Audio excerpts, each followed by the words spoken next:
Hello, I'm John Donovan and welcome to my video, Drumline versus Drumset. It's my hope that with this video, drumset players get interested in drumline and drumliners get interested in drumset. There's a lot to cover, so let's get started right away with the third chapter, Drumstroke Science, Part 1. Every type of drumstroke is comprised of the most basic elements of drumming. Drummers who develop a full comprehension of these basic elements build strong foundations from which to erect their drumming vocabularies into skyscrapers of knowledge and advanced technical ability.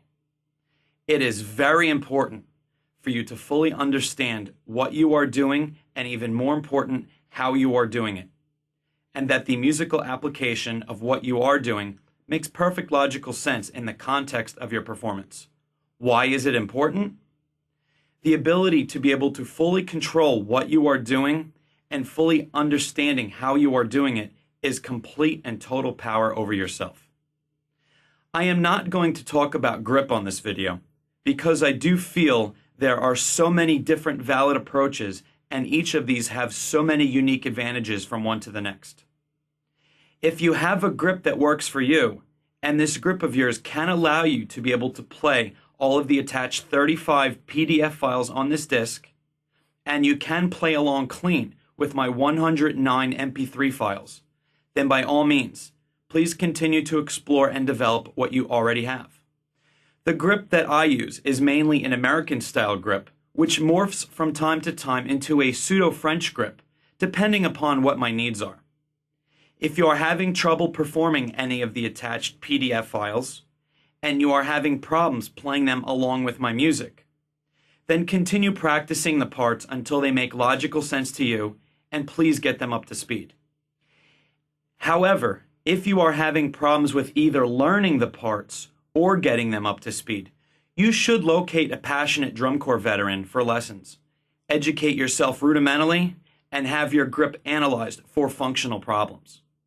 When we talk about playing positions, we are talking about what location you are actually striking the drum from.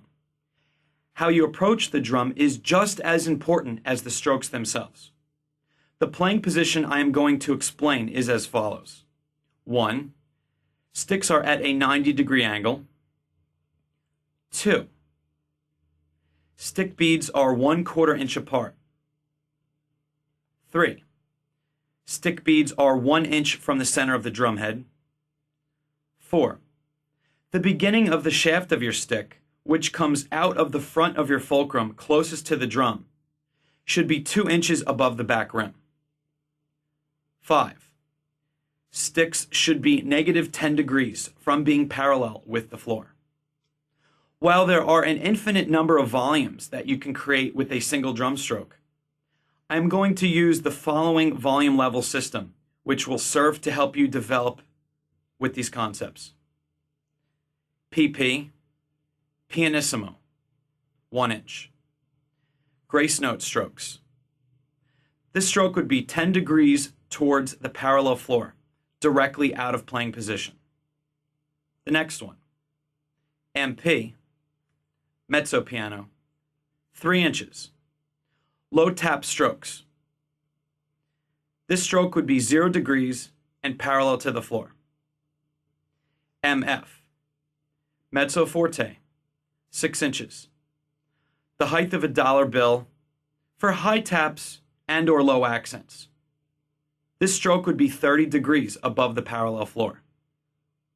F, forte, 9 inches. Medium accents. This stroke would be 70 degrees above the parallel floor. F2, fortissimo, 12 inches. High accents. 90 degrees above the parallel floor, also perpendicular to the floor. F3, 15 inches. Super high accents. Stick beads are at eye level. 90 degrees above the parallel floor.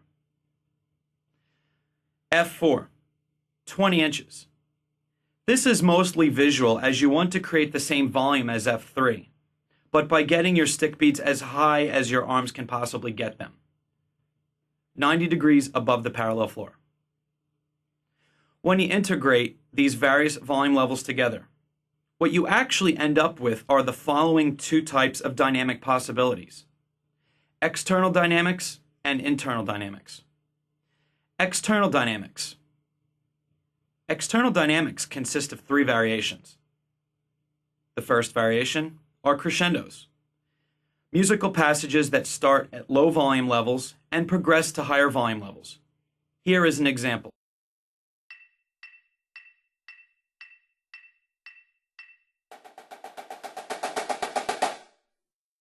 Number 2, decrescendos, musical passages that start at higher volume levels and progress to lower volume levels. Here is an example of this.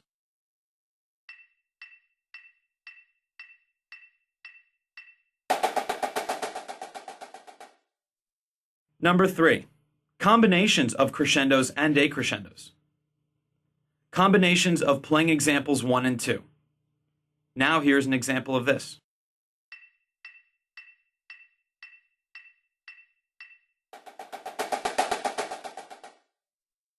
Internal dynamics consist of a musical passage comprised of 2 or more volume levels working together to produce more complex ideas dealing with volume. When you read internal dynamics, you will see a fraction with a diagonal bar line separating the two different dynamics. The dynamic in the top left is a louder dynamic, typically for accents, and the lower dynamic on the bottom right is typically for taps. Grace notes are usually just assumed at 1 inch. If there are 3 dynamic markings, the dynamic marking all the way to the left is probably for extra powerful rim shots, perhaps for a visual embellishment. 3 examples of multiple volume level integrations are as follows. 1. 2 internal volume levels working together would create basic accent to tap height passages. Here is an example.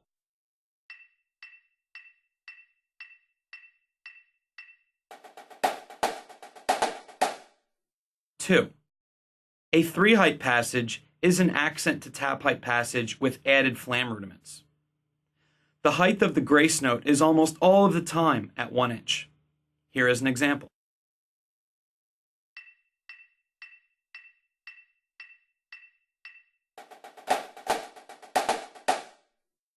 A 4 height passage would be an accent to tap height passage with added flam rudiments and the possible addition of an even higher volume, which can sometimes be for louder accents or extra powerful rim shots. Here is an example.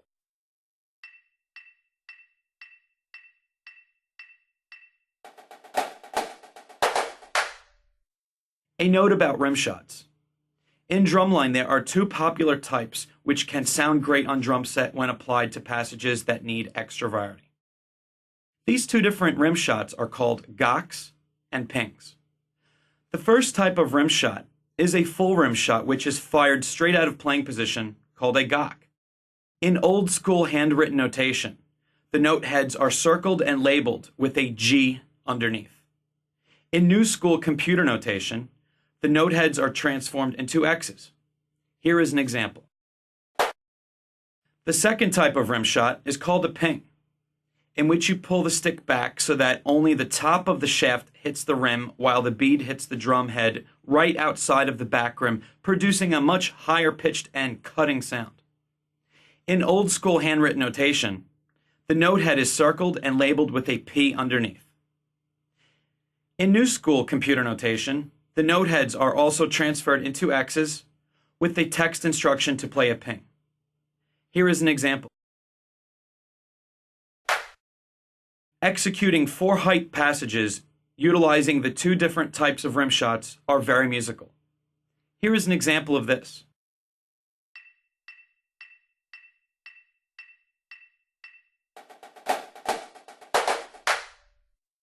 These are just a few basic forms of the dynamic possibilities that exist.